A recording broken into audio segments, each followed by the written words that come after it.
Hola, buenos días. Bienvenidos al curso online de español. Me llamo Carlos Izquierdo Tobías y soy exprofesor visitante de Jamia Millia Islamia en Nueva Delhi. Ahora nos encontramos en el módulo 14 del paper Historia de la Literatura Hispanoamericana 2.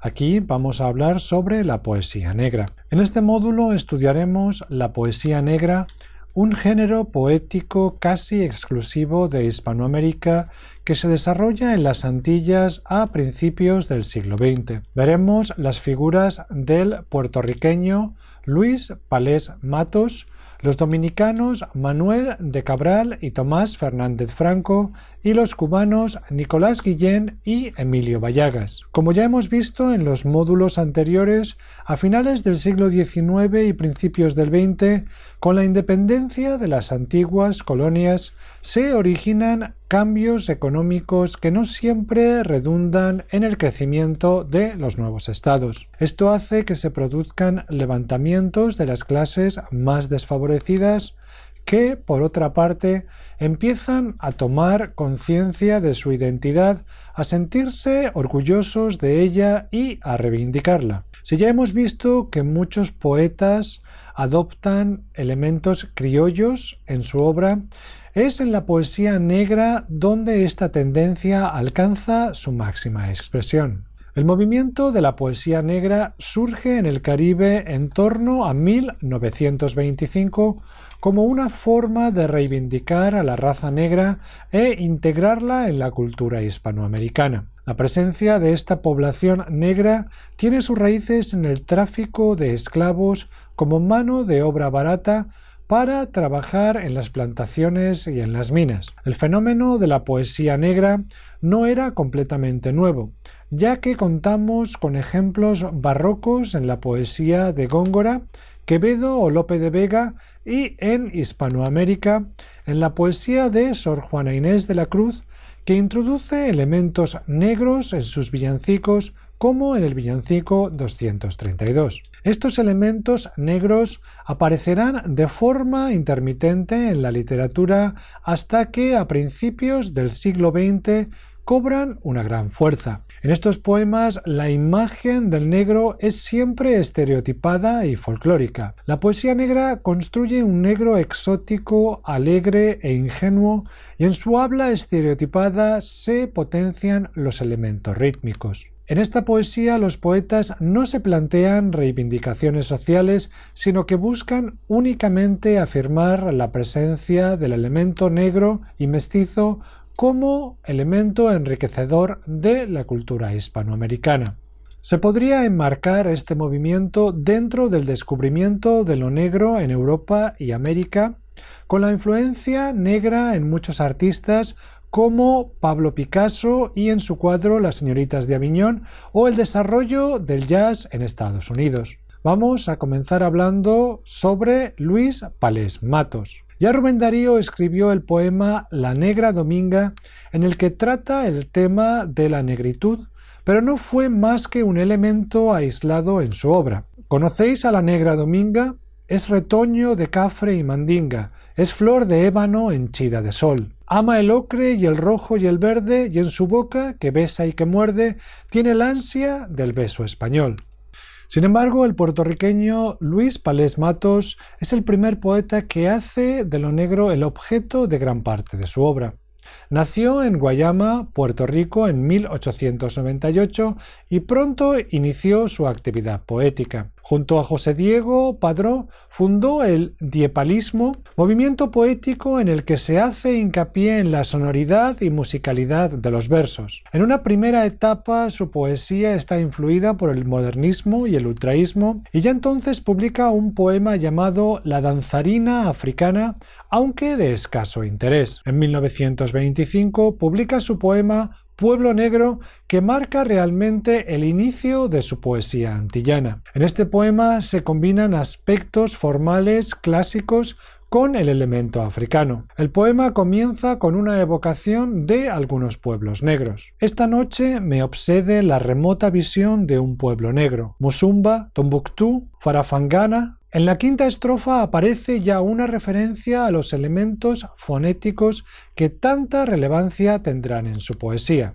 Alguien disuelve perezosamente un canto monorítmico en el viento pululado de húes que se aquietan en balsas de diptongos soñolientos y de guturaciones alargadas que dan un don de lejanía al verso. Aunque publicó otros libros como Azaleas y Canciones de la vida media, el libro con el que realmente se consagra a la poesía negra es Tuntún de Pasa y Grifería. Este libro se divide en 4 secciones: tronco, rama, flor y poemas nuevos.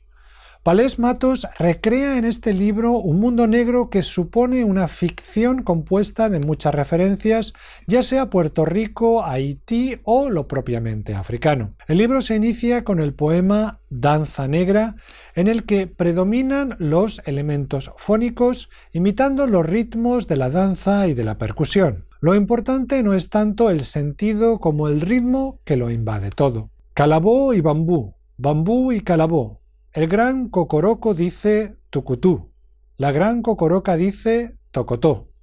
Es el sol de hierro que arde en Tombuctú, es la danza negra de Fernando Po.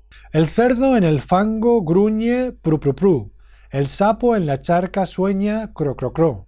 Calabó y bambú, bambú y calabó. Con este poema Palés nos introduce en un ritual en el que hay lugar incluso para el canibalismo, como en su poema Ñam Ñam.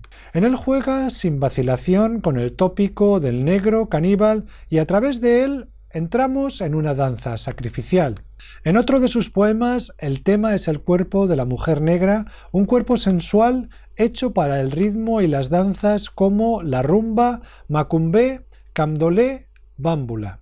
Vamos a hablar ahora sobre Nicolás Guillén. Nicolás Guillén nació en Camagüey, Cuba, en 1902. Tras terminar sus estudios de bachillerato en 1920, empezó a publicar sus poemas y a colaborar con las revistas locales. En 1926 se instala en La Habana, donde trabaja en la Secretaría de la Gobernación. Allí conoce a García Lorca y al poeta negro estadounidense Langston Hughes. En 1937 viaja a España, que se encontraba entonces en plena guerra civil. Allí contactará con los grandes poetas del momento e, impresionado por lo que ocurre en este país, ingresa en el Partido Comunista. A su vuelta a Cuba, combina la literatura con las actividades políticas y viaja por América Latina, Europa, Rusia y China. La obra poética de Nicolás Guillén es muy extensa. Cultiva la poesía negra fundamentalmente en su primera etapa con libros como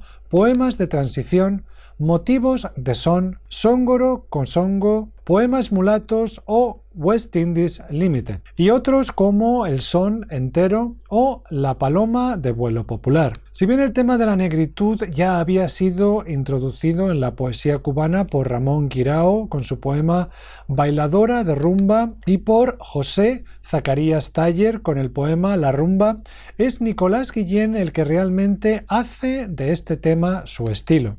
Aunque en este poeta vemos rasgos estilísticos comunes con Palés Matos, como el uso de palabras autóctonas, las gitanjáforas o el carácter percusivo y musical de sus versos, su visión del negro se reduce a Cuba y es más realista que la de Palés, e incorpora en algunos poemas una reflexión sobre la condición del negro en la sociedad cubana. En Motivos de Son, en el poema Búcate Plata, una mujer amenaza a su marido con marcharse de casa porque no hay dinero. Búcate plata, búcate plata, búcate plata, porque no doy un paso más. Estoy a arroz con galleta, namá. Yo bien sé cómo tató, pero viejo hay que comer. Búcate plata, porque me voy a correr. Después dirán que soy mala y no me quedarán tratar, pero amó con hambre, viejo, ¿qué va? Con tanto zapato nuevo, ¿qué va? Con tanto reloj, compadre, ¿qué va? Con tanto lujo, mi negro, ¿qué va? En estos poemas, Nicolás Guillén parece adoptar el ritmo del son cubano con su estructura de pregunta y respuesta, como la que vemos en la estrofa del poema anterior. En el poema Tú no sabes inglés, una mujer se burla de un hombre por su desconocimiento del inglés. Reproducimos el siguiente fragmento. Con tanto inglés que tú sabías, Vito Manuel, con tanto inglés no sabe ahora de sillé. La americana te busca y tú le tienes que huir. Tu inglés era de try one, de Try One y One to Three. En su libro Songoro Kosongo hay una serie de poemas en que, sin utilizar el habla de los negros ni las onomatopeyas, hay una reivindicación de la negritud, como vemos en el primer poema titulado Llegada. Aquí estamos. La palabra nos viene húmeda de los bosques y un sol enérgico nos amanece entre las venas. El puño es fuerte y tiene el reino. En otro, Madrigal canta a la mujer negra. Tu vientre sabe más que tu cabeza y tanto como tus muslos. Esa es la fuerte gracia negra de tu cuerpo desnudo, signo de selva el tuyo, con tus collares rojos, tus brazaletes de oro curvo y ese caimán oscuro nadando en el zambeze de tus ojos. Incluye también poemas a la música y los instrumentos cubanos como bongo, canto negro o rumba. El propio título West Indies, las Indias Occidentales, es decir, las Antillas, tiene un tono irónico en el que critica la presencia del imperio americano en la isla. Asimismo, indica que ya no se refiere únicamente a Cuba, sino a todas las Antillas. En esta obra habla del mestizaje fruto de la esclavitud, como en el poema Balada de los dos abuelos. Qué de barcos, qué de barcos, qué de negros, qué largo fulgor de cañas, qué látigo el del negrero.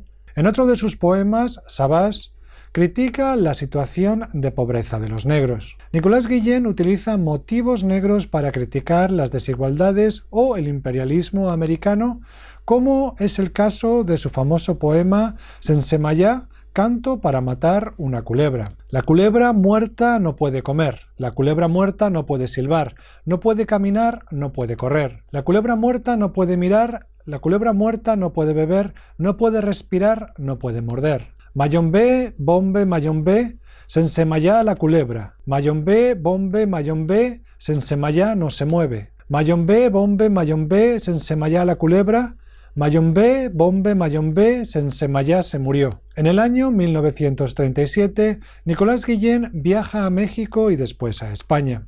A partir de entonces su compromiso político se hace aún mayor y su visión se hace más universal. Con el poemario El son entero, publicado en 1947, retoma el tema antillano, pero sin perder el tono crítico como en su poema Mi patria es dulce por fuera. Mi patria es dulce por fuera y muy amarga por dentro. Mi patria es dulce por fuera, con su verde primavera y un sol de hiel en el centro. En una canción a Stalin pide a los dioses yorubas la protección para Stalin. Stalin, capitán, a quien Changó proteja y a quien resguarde Ochun.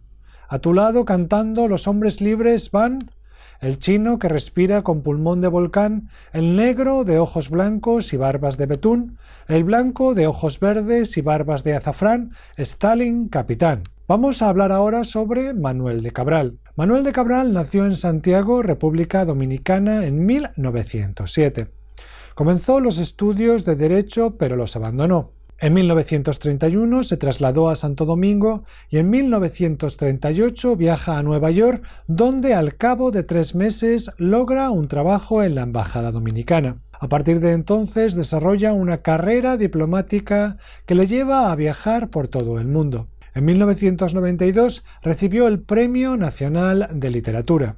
Murió en Santo Domingo en 1999. Fue un autor muy fecundo que cultivó tanto la poesía como la prosa. Practicó la poesía negra y ejemplo de ello son sus obras 12 poemas negros, Trópico Negro y Compadre Mon. Su poesía negra tiene un componente folclórico, pero poco a poco tiende a la crítica social. El poeta suele hablar no del negro dominicano, sino del de otras islas antillanas, como en el poema Trópico Picapedrero, en el que habla de los mineros haitianos. Y los hombres negros cantan cuando pican, como si ablandara las piedras su voz. Mas los hombres cavan y no acaban nunca, cavan la cantera, la de su dolor. Contra la inocencia de las piedras blancas, los haitianos pican bajo un sol de ron.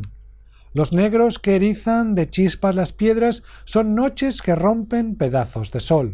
Vamos a hablar ahora sobre Emilio Bayagas. Emilio Bayagas nació en Camagüey, Cuba, en 1908.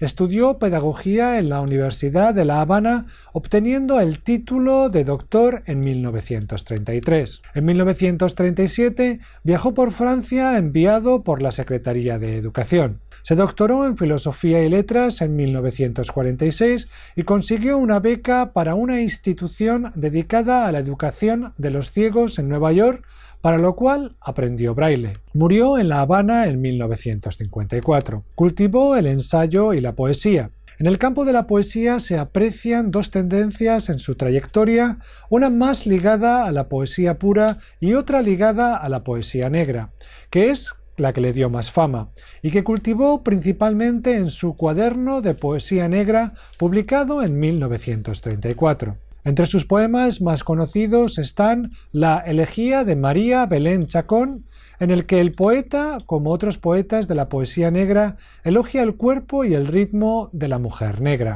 María Belén, María Belén, María Belén, María Belén Chacón, María Belén Chacón, María Belén Chacón, con tus nalgas en vaivén de Camagüey a Santiago, de Santiago a Camagüey, en el cielo de la rumba ya nunca habrá de alumbrar tu constelación de curvas. Otro de sus poemas más famosos es la canción para dormir a un negrito.